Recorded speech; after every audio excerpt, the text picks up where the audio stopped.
बोलो जयकारा बोल मेरे श्री गुरु महाराज जी की जय। बोल साचे दरबार की जय। आज 30 जून 2022 वार शुक्रवार हम अमृतवाणी सेवा ट्रस्ट एवं श्री हरिहर सत्संग मंडल की तरफ से अपना दैनिक सत्संग आप लोग के सामने प्रस्तुत करते हैं। अमृत वचन।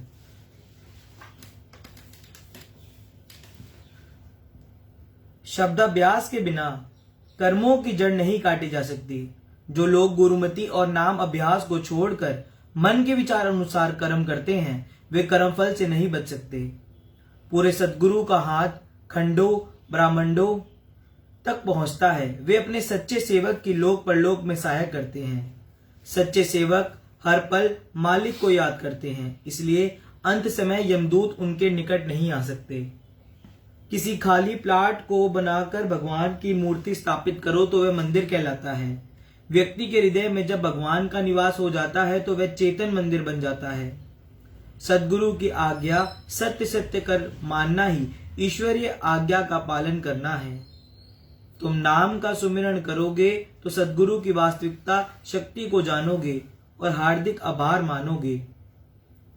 पूर्ण सद्गुरु अभ्यास का सरल से सरल साधन बतलाते हैं जो कि अति फलदायक होता है। उसे करने में कोई कठिनाई या भ्रम नहीं होता और उसे प्रत्येक प्राणी हर समय कर सकता है।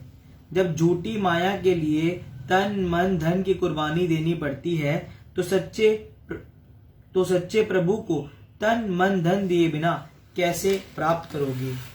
शब्द अभ्यास से ही अमर पद प्राप्त किया जा सकता है। ईश्वर ने जाति पाति को छोड़कर सबको एक बराबर शारीरिक अंग दिए हैं। सब में एक जैसी आत्मा है, इसलिए जो भी शब्द अभ्यास करेगा उसी को मोक्ष की प्राप्ति होगी।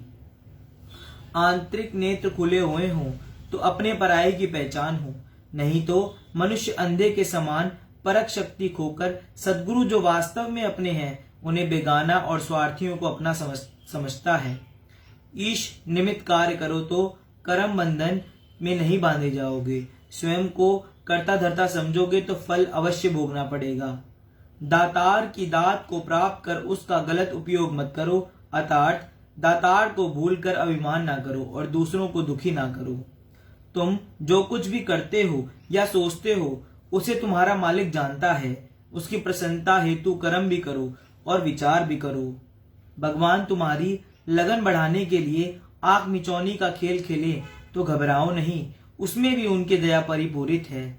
परमार्थी की संगति में सादा भोजन मिले और स्वार्थी की संगति में स्वादिष्ट पकवान मिले तो सादा भोजन खाकर परमार्थ का लाभ उठाते रहो। यदि परमार्थ में सफलता प्राप्त करना चाहते हो तो सरल स्वभाव वाले और सत्यवादी बनो। सद्गुरु की आज्ञा में मन की ना चलाओ और अपनी चतुराई को ना दर्शाओ। तुम कितने ही गुनाहगार हो, यदि तुम हार्दिक पश्चाताप करते हो तो मालिक की कृपा के सम्मुख तुम्हारे अवगुण या गुनाह नहीं ठहर सकेंगे। तुम अपना मूल्यांकन करो कि तुम में गुरु चरणों का प्रेम बढ़ रहा है या मायावी मोह। सद्गुरु का प्रेम तुम्हें सचखंड में पहुंचावेगा और मायावी मोह 84 के चक्र में डालेगा। गरीबी की गदा लेकर जगत पर विजय प्राप्त करो। जितना हो सके वाद विवाद को छोड़ विनम्र होना सीखो। यदि भक्ति में उन्नति करना चाहते हो तो संसारिक लोगों से घनिष्ठ संबंध ना रखो। जगत में साधारण व्यवहार करते हुए चलो और हृदय की तार मालिक से जोड़ो। जो समय व्यतीत हो गया उसकी चिंता ना करो, भविष्य की भी चिंता ना करो। वर्तमान समय में मालिक की मौज में प्रसन्नचित एवं संतुष्ट रहो। मन वचन कर्म से किसी को दुख ना पहुंचाओ। सद्गुरु की प्रसन्नता व अप्रसन्नता को दृष्टि में रखते हुए भी मनमति से चलोगे तो धोखे में रहोगे और बाद में पछताओगे।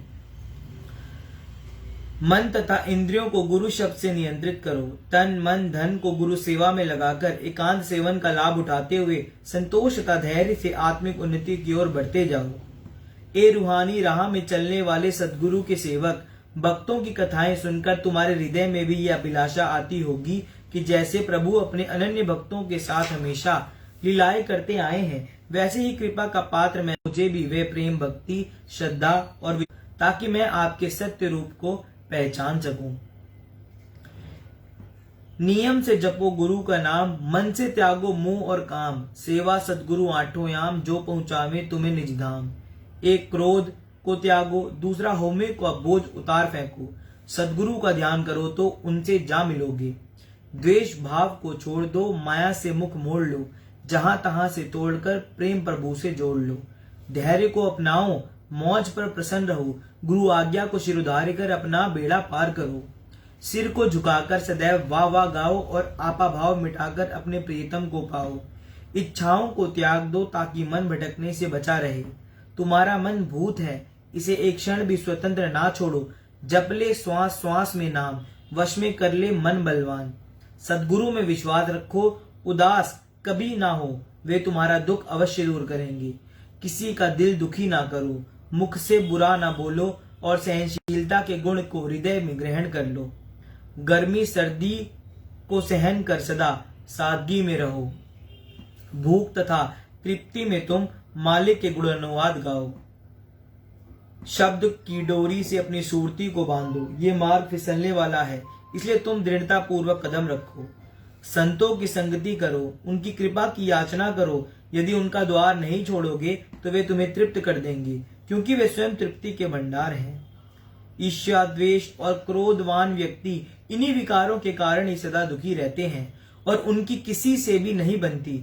फिर वे अपना काम व स्थान बदलने में सुख समझते हैं, परंतु जब तक स्वयं को इन विकारों से स्वतंत्र नहीं किया जाएगा, सुख कहीं भी प्राप्त नहीं होगा। अपने अवगुणों को देखो, ईर्ष्या हसद में ना फंसो। जब तक मन फंसा है तब तक नाम रस नहीं आएगा। ऐसा करूं या वैसा करूं, इस उलझन में अधिक समय ना गवाओ। जिस पर श्रद्धा हो उसी से निर्णय करवा लो। एक चित होकर उस पर अमल करो, जो भी निष्कर्ष निकले उसे ईश्वर इच्छा समझकर उस पर संतुष्ट रहो। परहेज अधिक करो और औषधि कम खाओ। अधिक खाना स्वास्थ्य के लिए हानिकारक है। प्रत्येक वस्तु अपने अपने स्थान से मिलती है। प्रसन्नता का स्थान है सद्गुरु के चरण। श्रद्धा से सिर झुकाओ तो गम चिंता दूर हो जाएंगी और सच्ची खुशी प्राप्त होगी। बोलो जयकारा बोल मेरे श्री गुरु महाराज की जय। बोल साचे दरबार की जय।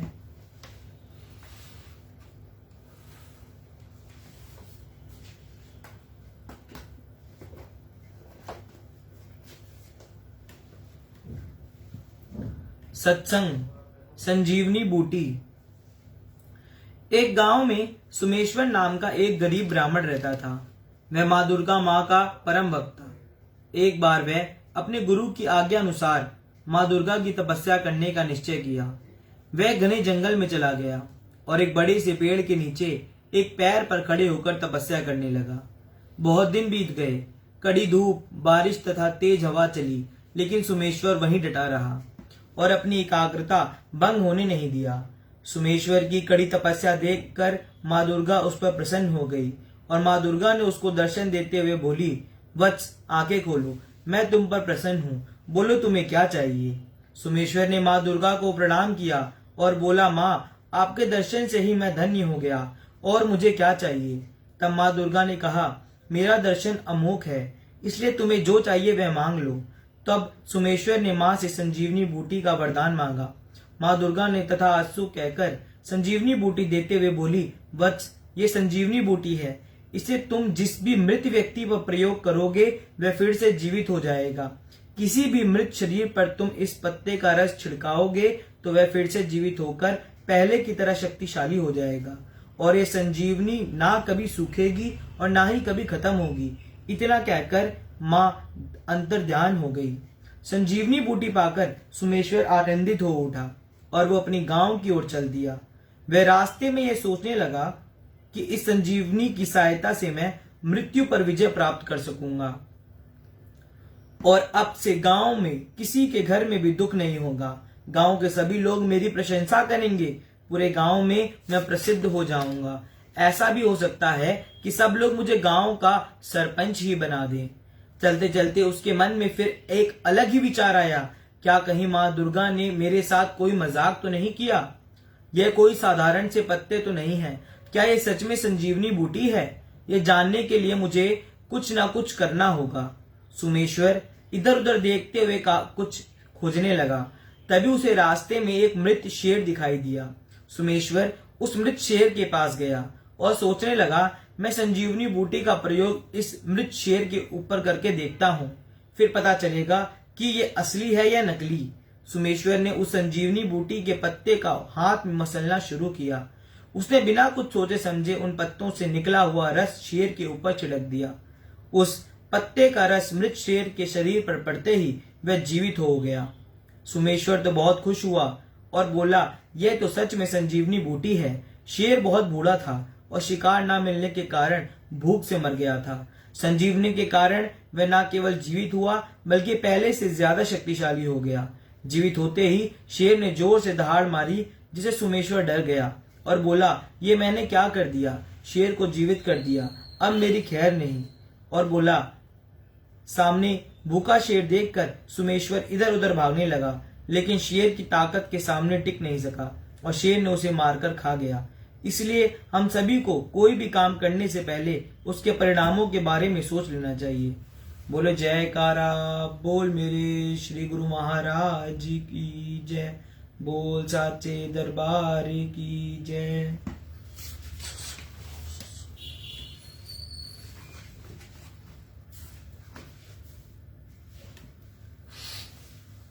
सत्संग प्रवचन श्री तृतीय पातशाही जी महाराज।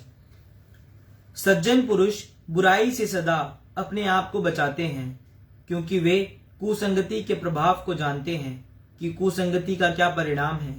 कुसंगति का विष खाने वाले विष से अधिक विषैला होता है। खाने वाले विष को तो पान करने से दुख कलेश आदि का प्राणों के अंत के साथ ही अंत हो जाता है, परंतु कुसंगति का विष तो इतना भयंकर है जो जीवन भर के लिए दुख कलेश आदि में डालकर जीवन को भी नष्ट कर देता है और जीवन में तथा जीवन के बाद भी घोर नरकों में डाल देता है। अब प्रश्न यह है कि क्या परमात्मा ने ही ऐसे जीव बनाए हैं जिनकी संगति से बुद्धि मलिन हो जाती है, अथवा सज्जन पुरुष की बुद्धि में स्वयं ही विवेक होता है?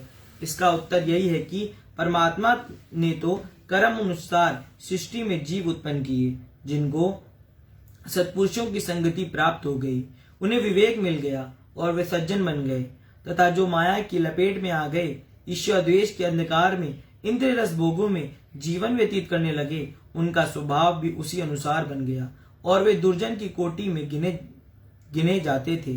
श्री रामचरितमानस में भी लिखा है, जैसे जोंक और कमल का फूल एक ही जल में पैदा होते हैं, परंतु गुण दोनों में अलग अलग होते हैं। अमृत के समान साधु और मदिरा के समान असाधु हैं। इन दोनों अमृत और मदिरा का उद्भव स्थान अगाध समुद्र है। अब विचार किया जाए कि इन दोनों के गुणों में कितना अंतर है, आकाश पाताल से भी अधिक। इसी प्रकार सुसंगति और कुसंगति का अंतर है। अतएव सज्जन पुरुष प्रथम तो कुसंगति से बचने का हर समय उपाय करते हैं। यदि कभी दैववश उन्हें कुसंगति मिल भी जाए तो इस प्रकार रहते हैं, जैसे श्री रामचरितमानस में भी लिखा है, सांप में सदा विष परिव्याप्त है, परंतु मणि उस सांप में रहती हुई भी विष को ग्रहण नहीं करती, अपितु सर्प को प्रकाश देती है। इसी प्रकार सज्जन अपने आप को कुसंगति के प्रभाव से बचाते हैं और दूसरे को भी सुमार्ग पर लगाते हैं। अतएव सत्पुरुषों की संगति प्राप्त कर सत्मार्ग ग्रहण करना है, कुसंगति से दूर रहकर अपने जन्म के लक्ष्य को प्राप्त करना है। मनुष्य के दिल का संबंध सद्गुरु के साथ होना चाहिए। यदि मनुष्य ने अपने दिल को किसी दूसरी तरफ लगा रखा है तो संत महापुरुषों की दृष्टि में ये बहुत बड़ी भूल है। ग्रंथों में दिल को सद्गुरु का निवास स्थान माना गया है। जो मनुष्य अपने दिल में विषय वासनाओं व अन्य ख्यालों को जगह देता है वह गलत काम कर रहा है। अन्य विचारों को दिल में स्थान देना अपने साथ शत्रुता करना है। ये दिल मस्कन गुरु का है, गुरु ही इसका मालिक है। ख्याले गैर हुआ दाखिल तो दर्शन हो नहीं सकता। यदि मनुष्य ने अपने दिल को मोह माया ममता तथा धन के लोभ में या मान बढ़ाई की तरफ लगा दिया है और इन्हीं के ख्याल दिल में भरे लिए हैं तो मनुष्य अंतर्हृदय तो मालिक के दर्शन नहीं कर सकता। इसलिए यदि मालिक के दर्शन की इच्छा है तो अपने दिल से संसार की वासनाओं को निकाल दे और दिल के सिंहासन पर मालिक के लिए आसन बना ले। दिल के सिंहासन पर इष्टदेव भी शोभा देते हैं। यदि कोई मनुष्य विषय विकारों में उलझकर अपने दिल में संसारिक इच्छाओं को जगा देता है तो संत महापुरुष इससे अच्छा नहीं समझते। इसलिए अपने दिल को द्वैत भाव तथा अहंता की मलिनता से साफ करके अपने हृदय के सिंहासन पर परम इष्ट देव को विराजमान करना चाहिए। अपने आप को चोर डाकुओं से बचाने के लिए लोग किसी ऊंची मीनार पर बंदूक लेकर चढ़ जाते हैं। वे जगह इतनी सुरक्षित होती है कि वहां पर चोर डाकू नहीं चढ़ सकते। यदि डाकू लोग ऊपर चढ़ने का प्रयत्न करें तो उन्हें अपनी जिंदगी का भय होता है। इसी तरह से काम, क्रोध, लोभ, मोह, अहंकार व मन भी इस जीव की सुरती को पकड़ना चाहते हैं। इसलिए जीव को अपनी सुरती को ब्रह्मांड देश आंखों के ऊपर में ले जाना चाहिए। काम, क्रोध, लोभ, मोह, अहंकार मन माया का निवास पिंड देश में है जो आंखों से नीचे है। जिस जीव की सुरती पिंड देश में है अर्थात इंद्रियों के विलास में फंसी हुई है, ये मानसिक डाकू उसी पर अपना अधिकार जमाते हैं। जिस जीव ने मालिक के बताए हुए भजन अभ्यास की कमाई से अपनी सुरती को ब्रह्मांड देश में पहुंचा दिया, वहां ये मानसिक चोर डाकू नहीं पहुंच सकते। जिस तरह ऊंचे स्थान पर चढ़ने के लिए सीढ़ी से चढ़ा जा सकता है, उसी तरह भजन अभ्यास की सीढ़ी से सुरती को ब्रह्मांड देश में पहुंचाया जा सकता है। सदगुरु का शब्द ही ऐसा शस्त्र है जिससे काम, क्रोध आदि सब डरते हैं। जिस जीव के पास सदगुरु का शब्द है, जो उनके बताए हुए नाम उपदेश का अभ्यास करता है, जिसने अपनी सुरती को इंद्रियों के सुखों से अलग करके ब्रह्मांड देश में पहुंचा दिया है, उस जीव को काम, क्रोध, लोभ, मोह, मन माया व काल का कोई भी भय नहीं। ब्रह्मांड देश में उस जीव की सुरती पहुंच सकती है जिसने सदगुरु की सेवा व सत्संग, वैराग्य तथा प्रेम के साधनों से अपनी सुरती को निर्मल व उज्जवल कर लिया है। मैली तथा विषयासक्त सुरती ब्रह्मांड देश में नहीं जा सकती। इसलिए अपनी सुरती को सत्संग व वैराग के साधनों से पवित्र करके भजन अभ्यास के द्वारा सतलोक जो ब्रह्मांड देश के ऊपर है में पहुंचाना चाहिए। इसलिए ये बात ध्यान देने योग्य है कि बिना सदगुरु की कृपा के जीव की सुरती ब्रह्मांड देश में नहीं पहुंच सकती। उन्हीं के बताए हुए नाम उपदेश की कमाई करके और आपाभाव अर्पण करके अपनी सुरती को इन मानसिक शत्रुओं से बचाने की पूरी कोशिश करनी चाहिए। बोलो जयकारा बोल मेरे श्री गुरु महाराज की जय, बोल चाचे दरबार की जय। आज हम अपना दैनिक सत्संग यहीं पर समाप्त करते हैं। राम राम, जय सच्चिदानंद, सत श्री अकाल।